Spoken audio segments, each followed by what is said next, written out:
देखो, जब बच्चे का जन्म होता है और पशु के बच्चे का जन्म होता है तो दोनों की एक अवस्था होती है, पशु का बच्चा और मनुष्य का बच्चा, दोनों की। आ जाओ तई, पशु का बच्चा और मनुष्य का बच्चा बराबर जन्म हुआ था तब एक से थे, लेकिन पशु के बच्चा ने केवल शरीर का विकास किया और मनुष्य के बच्चा ने शरीर के साथ साथ अपने बौद्धिक विचारों को भी बढ़ाया। पशु का बच्चा पशु स्थिति में पैदा हुआ और पशु स्थिति में ही मर गया, और मनुष्य का बच्चा पैदा हुआ तो कोई कलेक्टर होकर के, कोई जज बन करके, कोई नेता मिनिस्टर बन करके, कोई बड़ा व्यापारी बन करके, कोई संत बन करके, लेकिन कोई जिस अवस्था में जन्मे और वो उसी अवस्था में ही चले गए। एक कोई महात्मा कह रहे कि एक डुकरिया बचपन की और वो बचपन में ही मर गई। क्या को भाव समझ रहे हो? एक डुकरिया बचपन की और बचपन में ही मर गई, तो बचपन की फिर बचपन में कैसे मर गई? अरे शरीर की उम्र तो है गई बचपन की, पर बाकी बुद्धि रही बचपन की। भाई बुद्धि कैसी रही? बुद्धि भाई बचपन की रही। तैसी 55 साल पहले थी, तैसी ज्यों की त्यों ही आज है। तो शरीर की उम्र तो 55 की हो गई, लेकिन बुद्धि बचपन की रही। इसलिए मैंने निवेदन किया, आप अपने विवेक को जागृत करिए और आप चलते रहिए। जो चलते रहते हैं विवेक के साथ वो मंजिल को पा जाते हैं। शरीर एक संघर्ष की बुनियाद है। आप अगर संघर्षों से हार करके बैठ जाओ, और एक बात बताएं, कोई कोई कभी कभी गिर भी पड़ते हैं, तो गिरना कोई बुरी बात नहीं है। अगर कोई चलेगा तो वो गिर भी सकता है। गिरते हैं वही शेषवार मैदाने जंग में, और वो तलब क्या गिरेंगे जो घुटनों के भर चलते हैं। जो कभी चला ही नहीं तो फिर वो गिरेगा क्या? हाँ, अगर कोई गिर करके और फिर पड़ा रह जाए वहां का वहीं पर, तो फिर बड़ी बात है। ए भैया, तो अब जो गिर पड़ो, अब खड़े होने की उम्मीद नहीं है उसमें, तो फिर वो तो रह गए हो। इसलिए जब तक सांस में सांस है तब तक आप चलते रहिए, अपने विवेक के साथ चलते रहिए। गलत आदतों का जरूर त्याग कर दीजिए। बिल्कुल, अपनी बाड़ी में ही अमृत है, अपनी बाड़ी में ही जहर है।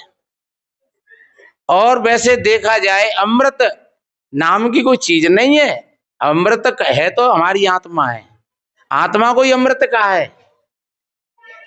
और उस आत्मा से अगर तुम्हारा जुड़ाव है तो तुम्हारी वाणी भी अमृत निकलेगी। वाणी से व्यक्ति बहुत कुछ जोड़ सकता है और बहुत कुछ तोड़ सकता है। सदगुरु कबीर साहब जी ने कहा है, हर मनुष्य के पास में ये 3 शक्ति हैं, अंतर ज्योति शब्द एक नारी। ये पहली रमैनी में आया है। एक ज्योति और एक शब्द और एक नारी, ये 3 शक्तियों का पुंज ये मानव है। ज्योति कहिए ज्ञान को, ज्ञान हालांकि में पशुओं के पास में भी है, पर पशुओं से कोई कहे कि भैया तू को डिग्री कर ले कि तुम सत्संग में आ जाओ, तो ये पशु की तो जो हत्या सो ये भी की तो वही डिग्री है। वे अपनी जाति समाज में और वे अपनी भाषा में वे बोलते हैं, शब्द है उनके पास में, पर वे अपनी जाति समाज में और वो अपनी भाषा बोलते हैं। और एक बोलेगा तो वे सब बोले पड़ेंगे। आपने देखा है कभी गौतुआ बोल लो एक हो तो एक उकारी देगा, फिर 2 देंगे, फिर 10 देंगे, फिर 50 कितौते बोलेंगे, फिर 20 कितौते चिल्लाएंगे, फिर ओ अहंकार मच जाएगी। तो वे एक ही जाति के हैं और वे समझ रहे हैं कि जी काय जी कह रहा है, चाहे तो जो पूछता है ठीक होगा ठीक होगा ठीक होगा, तो वे कहते हाँ भैया ठीक है, हाँ भैया ठीक है, हाँ है? तो वे बोले वाले का निश्चय हो जाएंगे। सारस कहीं एक बोले तो फिर दूसरो तीसरो चौथो, फिर उनकी अब तो है नहीं, बहुत कम रह गए। और नहीं 30-40 वर्ष पहले जोड़ा के जोड़ा बहुत और टर्रा मैंने बोलती, और फिर जेऊ अनुमान लगा लेते कि जिनके पास को आएगा बताते जे बोल रहे हैं। अब को आएगा कि ना हो कभी अपनी किसी भाषा में कछु कह रहे हैं दूसरे इनते अपन परिचय दे रहे, जैसे हम मोबाइल पे बात करते हैं, हेलो कहाँ है तुम ऐसे भी अपनी बात करते हैं। मोर एक बोले कहीं से तो समझ लो कि फिर लेन लग जाएगी इनकी। तो वो अपनी अपनी भाषा के सबन के पास में शब्द हैं, और सब अपनी अपनी भाषा में, कुत्ता एक भूंगा तो 10 भैंते भूकेंगे, 10 भैंते भूकेंगे, तो अपनी अपनी भाषा में। लेकिन उनसे कोई ये कहेगा तुम कभी पढ़ ले हो, लिख ले हो, अच्छे बोलोगे, तुम ऐसे क्यों बोल रहे हो, सो बिना कोई लेना देना नहीं है तुम्हारी भाषा विचारों से। वो तो मनुष्य में वो शक्ति है कि वो अपनी भाषा को एक क्रमबद्ध बना करके और अपने विचारों का आदान प्रदान करता है। कोई शास्त्री बन जाते हैं, विद्वान बन जाते हैं, वकील बन जाते हैं, बैरिस्टर बन जाते हैं, और कहीं कहीं 50-50 भाषाओं का ज्ञान है मनुष्यों को। तो ये शब्द शक्ति है हमारे पास में, वो अन्य और किसी जीव जंतु के पास में नहीं है। और ज्ञान जानवरों के पास में है, लेकिन उनके पास में उतना ही ज्ञान है, कितना खाने पीने सोने बच्चा पैदा करने लायक। और इतना ही अगर हमारे अंदर में ज्ञान रहा तो फिर उस ज्ञान का कोई मतलब नहीं रहा। हमारे अंदर में जो ज्ञान है, तो आप पंडित बन सकते हो, साधु बन सकते हो, आप डकैत बन सकते हो, आप जल्लाद बन सकते हो, आप कुछ भी बन सकते हो। आपके अंदर में सामर्थ्य है और जानकारी है। तो अपने ज्ञान को ऊपर के, अगर आपका ज्ञान भीतर से जागृत होता है तो आप ऊपर की ओर उठने लगेंगे। आप संसार की एक एक चीज को जानोगे, और जानते हुए भी और रहते हुए भी, और उन चीजों से ऐसा कर लेंगे कि ये चीज मैं नहीं हूं, ये चीज मेरी है लेकिन मैं ये नहीं हूं। जब ज्ञान है तो तुम्हारी कोई किसी चीज में कोई अटकन नहीं रहेगी। तो ज्योति शब्द और नारी, नारी एक इच्छा है, एक कल्पना है, हमारे अंदर में एक शक्ति है।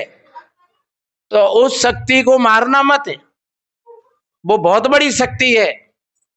इस शक्ति संकल्प के आधार से ही व्यक्ति जब खड़ा होता है तो बड़े बड़े तूफानों को रोक देता है। ये अतिशयोक्ति नहीं है, संकल्प में वो शक्ति है। हम कल देख रहे थे मोबाइल में कि एक किसी व्यक्ति की वो बीच में पहाड़ था और पत्नी बीमार हो गई, तो वो 20-30 किलोमीटर की दूरी थी वहां तक ले जाने के लिए, 30 किलोमीटर की दूरी थी और 300 मीटर का वो पहाड़ था। तो पत्नी तो खत्म हो गई उसकी, लेकिन वो फिर पत्नी क्यों खत्म हो गई, क्योंकि वो जल्दी हॉस्पिटल में नहीं पहुंच पाया लेकर ले जा करके, वो दूरी थी ज्यादा 20-30 किलोमीटर की। तो फिर वो टांकी हथौड़ा घन लेकर के पहाड़ पे चिपटाओ, हाँ, तो उन्होंने फोड़ करके और 300 मीटर फोड़ करके पहाड़, और माने रोड निकाल दी, वहां में 20 फुट की रोड निकाल दी कि मेरी पत्नी तो इस कारण मर गई, लेकिन अब कोई और तो नहीं मरेंगे, वो जल्दी से जल्दी वहां जाकर के वो बन जाएंगे।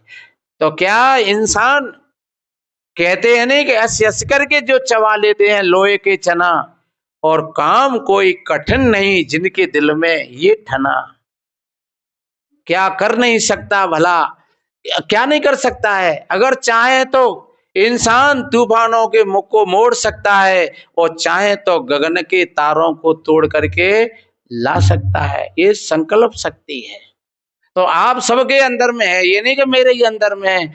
आप अपनी संकल्प शक्ति के आधार से आप खड़े हो जाओ तो आप अपनी बीमारी को भी जीत सकते हो, और आप हर मुसीबत को भी जीत सकते हो, हर एक चीज को आप पराजित कर सकते हो, लेकिन हो जाए एक दृढ़ता, एक संकल्प हो जाए और ये जज्बात हो चलने का, तो फिर काम कोई कठिन नहीं होता है।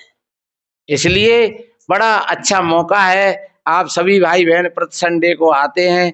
एक छोटा सा मैं भजन सुनाऊं, देखिए।